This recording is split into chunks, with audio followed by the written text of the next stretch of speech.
Kisah di daerah Rejang Lebong, Provinsi Bengkulu. Ada sebuah kerajaan yang dipimpin oleh seorang raja bernama Ratu. Ia adalah raja yang adil dan bijaksana.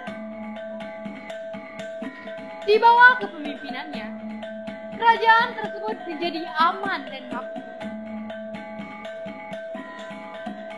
Ratu memiliki seorang putra yang bernama Raden Serdang Hirang, seorang pemuda tampan yang sangat mahir dalam bermain silat dan ilmu.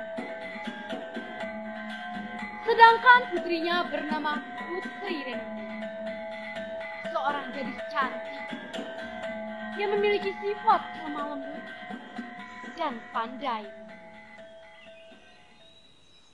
Suatu hari, ketika Raden Serdang Hirang sedang bermain silat dan Putri Renung Bulan sedang menenun, tiba-tiba sang ayah memanggil mereka untuk pergi menghadap.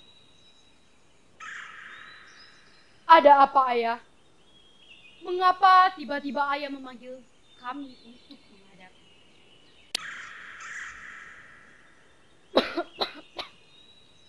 Begini, putra-putriku. Umur ayah semakin hari semakin menua. Dan tidak akan lama lagi, ayah akan pergi meninggalkan kalian.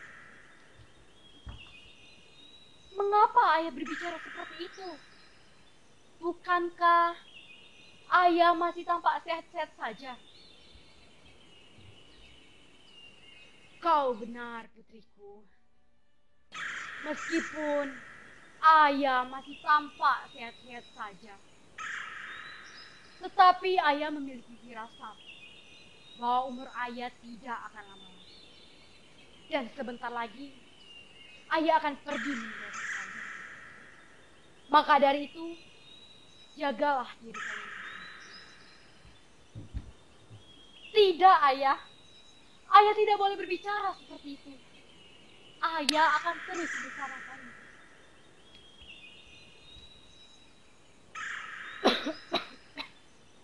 Tenanglah, putriku. Ayah hanya ingin berpesan. Jika ingin merasakan asin, makanlah garam. Jika ingin merasakan pedas, makanlah cabai. Jikalau ingin terpuji, berkelakuanlah baik terhadap sesama. Putraku Serdang, jaga adik. Baik, ayah. Kami akan selalu mengingat pesan ayah. Tak berapa berselang, Ratu meninggal dunia. Seluruh keluarga dan rakyat istana sangat sedih. Mereka merasa kehilangan sosok raja yang adil dan bijaksana. Namun kesedihan itu tak berlangsung lama. Setelah 7 hari pemakaman Ratu, Raden Serdang Hirang dilantik menjadi seorang raja. Ia menjadi raja yang adil dan bijaksana, mewarisi sifat-sifat sang ayah. Bahkan, semenjak Raden Serdang Hirang dilantik menjadi seorang raja, kerajaan mengalami perkembangan yang cukup pesat. Ia melakukan kerjasama dengan kerajaan-kerajaan lainnya, termasuk dengan kerajaan Sungai Lemau. Suatu hari, ketika Raja Sungai Lemau sedang berkunjung ke kerajaan Serdang, ia bertemu dengan Putri Renung Bulan. Ia terpesona dengan kecantikan yang dimiliki Putri Renung Bulan. Dan ia berniat untuk melamar Putri Renung Bulan. Maka disampaikanlah niat tersebut kepada Raja Serdang. Wahai sahabatku, bagaimana jika persahabatan ini kita lebih dekatkan lagi? Maaf saudaraku, aku tidak bisa menjawab pertanyaan itu. Menurut adat di negeri ini, orang yang bersangkutanlah yang dapat menjawabnya. Maka dari itu, akan saya tanyakan hal ini kepada adik saya, Putri Rembulan. Di malam hari,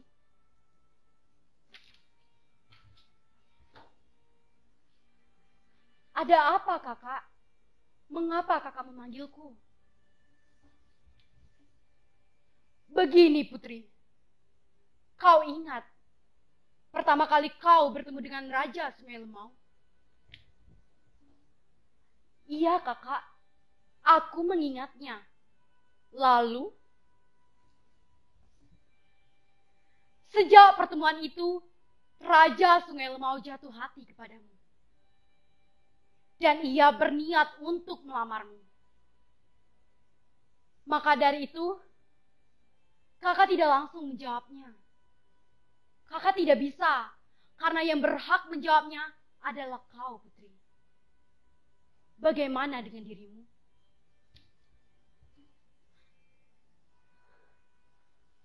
Aku tak tahu, Kak. Pada saat ditanya, Putri Rembulan hanya diam. Hal ini menandakan bahwa ia menyetujui lamaran itu. Sementara itu, di tempat lain, tersebutlah seorang raja dari kerajaan besar nan megah di Pulau Perca Aceh. Ia sudah lama mendengar bahwasannya. Aku sudah lama mendengar tentang kebesaran dan kemegahan kerajaan Serdang. Tidak hanya itu, aku juga sudah lama mendengar tentang kecantikan putri di kerajaan Serdang. Ya, tentu saja Putri Rembulan. Maka dari itu, aku perintahkan kepada kalian semua untuk segera ke kerajaan Serdang melamar Putri Rembulan untukku. Setibanya di istana kerajaan Serdang, sang utusan langsung menyampaikan niat tersebut. Namun, lamaran itu ditolak oleh Raja Serdang. Karena sang adik sudah bertunangan dengan Raja Sungai Lemau. Namun, sang utusan tak terima karena lamaran putra mahkota mereka ditolak. Hingga terjadilah pertempuran sengit antara dua kerajaan tersebut. Apa yang membuat kau menolak keras lamaran ini, wahai Raja Serdang? Maaf, sudah saya katakan, saya tidak bisa menerima lamaran ini. Sudahlah, pasukan, serang!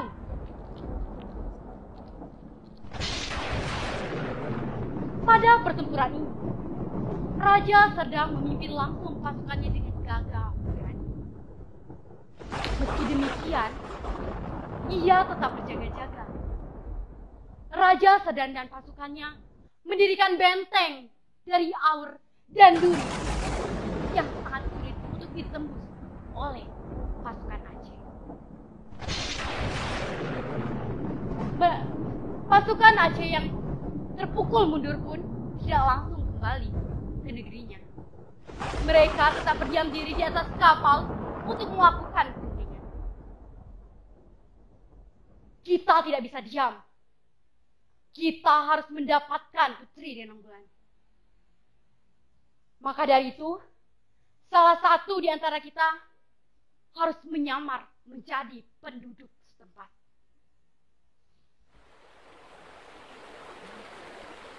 Di pagi hari, ada seorang perempuan keluar dari benteng hendak ke sungai mencari. Dan pasukan Aceh yang melihat itu pun segera mencegat.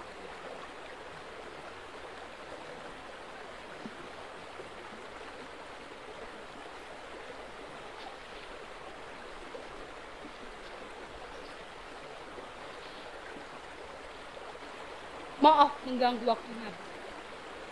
Bolehkah saya bertanya? Ya, barangkali ada yang bisa saya bantu. Begini, Bu. Sebenarnya apa yang sangat disukai oleh ibu? Uang. Ya, uang. Penduduk di sini sangat menyukai uang. Pasukan Aceh yang mendengar itu pun langsung melaporkan kepada sang panglima bahwa penduduk kerajaan Sedang sangat menyukai.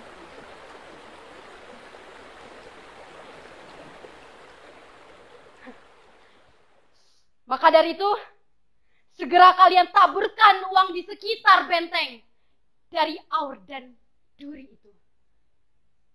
Dan lakukan rencana selanjutnya.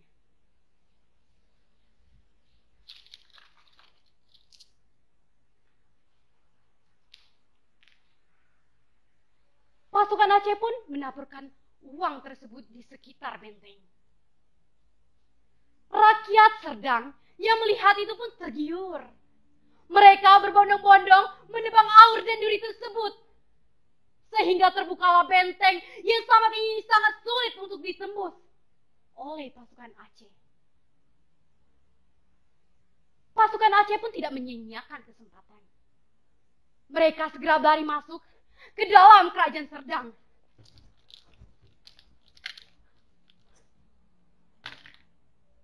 Dalam pertempuran ini, Raja Serdang dan pasukannya tewas. Dan Putri Renang Bulan berhasil mereka tawan.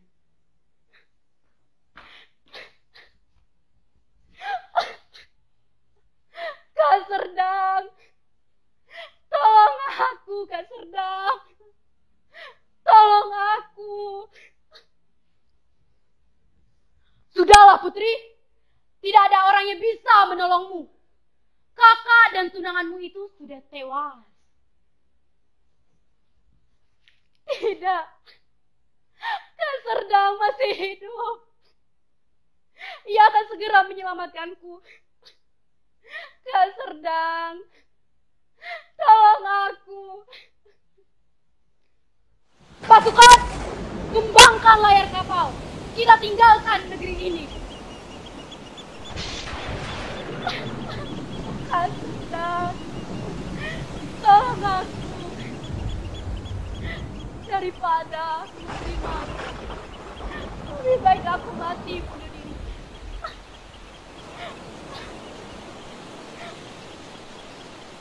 Berapa menit kemudian, kapal tersebut bergerak meninggalkan Putri Renang Bulan melihat orang sungai.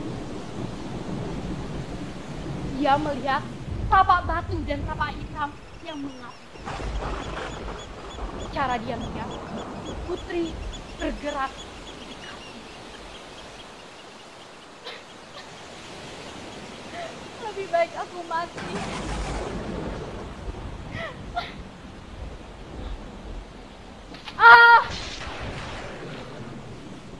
Rupanya, sang putri melompat dari atas kapal menuju air yang mengapit muara. Dengan rambut yang tetap terurai panjang. Ajaibnya, tubuh sang putri berubah menjadi batu. Dengan rambut yang tetap terurai. Batu penjelmaan Putri Renang Bulan ini pun disebut sebagai batu berambai, yang artinya batu berbulu halus dan panjang.